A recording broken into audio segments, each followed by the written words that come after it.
First choice is always, we'd love to have an in-building coach, especially in the head positions. On that, that's always first choice because now you're around the student athletes all day long, and problems don't just come up with our student athletes, or situations that they need assistance with or support with don't just happen from 3 to 5 on the practice field. They happen in the middle of the second hour, and so having those coaches in building, or a key coach in building, is always our first choice. You go around the country talking to ADs and coaches, it's becoming harder and harder to do that. We used to be 85-90% of the coaches were in the building.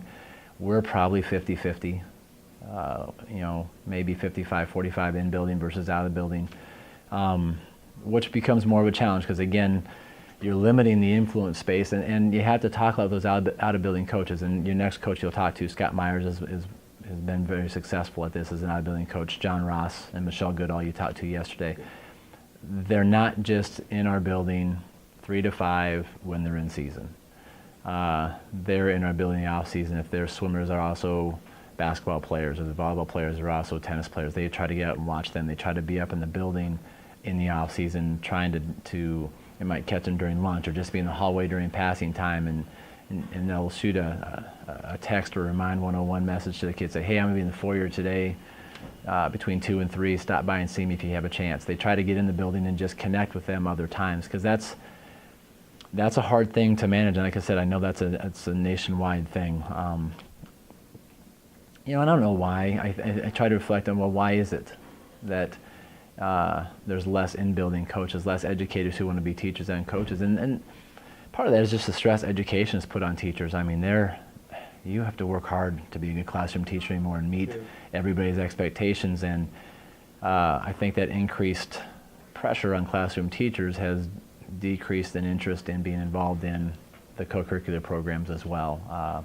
So we've got to go find different resources. And there's some great folks out there not in our building who they're educators at heart, they're just in different fields. And so it's great to get them into our programs also.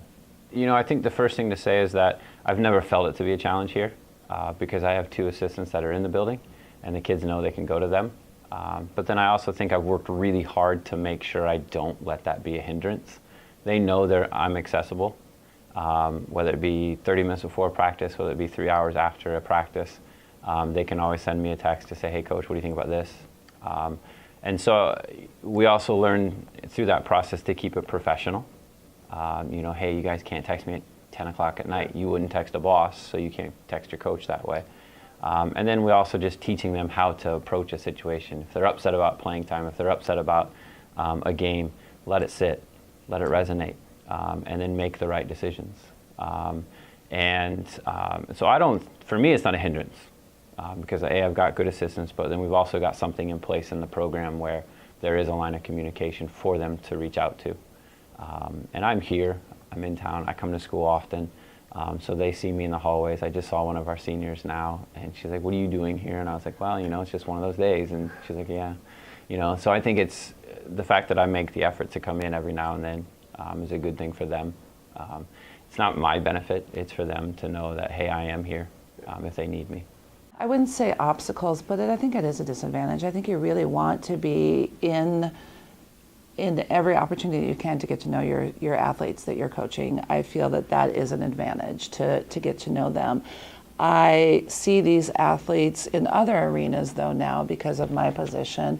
I see them in their off-season play. I see them on the beach. When I'm working the beach events, I see them in the high performance pipeline. I see them training in those different arenas. But I do feel that when teachers are also coaches, I feel like that it must be an advantage just because they have the opportunities to get to know the students on a different level. We offer a full off-season training program, and that is our opportunity, and our coaches are all on board where we get to know them all summer. And I think that does help that we're the ones that are running that and getting to know them.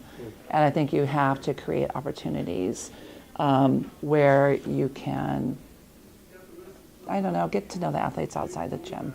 I think it really does. But ultimately, with my wife being here, she just retired this past school season, but she was always here, and there are a couple of kids. She was in world language, so she would have a couple of swimmers every year, and then our guys coach, we work together really well, and he's just switched to one of the administrators in the counseling, but had taught math forever. So I make sure I try and communicate. Our administrators are good about emailing out weekly grades, and that really helps me keep up on that, because that's their number one job, is being a great student as a student athlete. So that helps. And then it's just that philosophy when they're walking in and out of the door of just trying to say hello, teach them how to shake hands, eye contact. I'm a little old school, the gray hair shows, but there are some things that still are fundamentally beneficial to human relationships.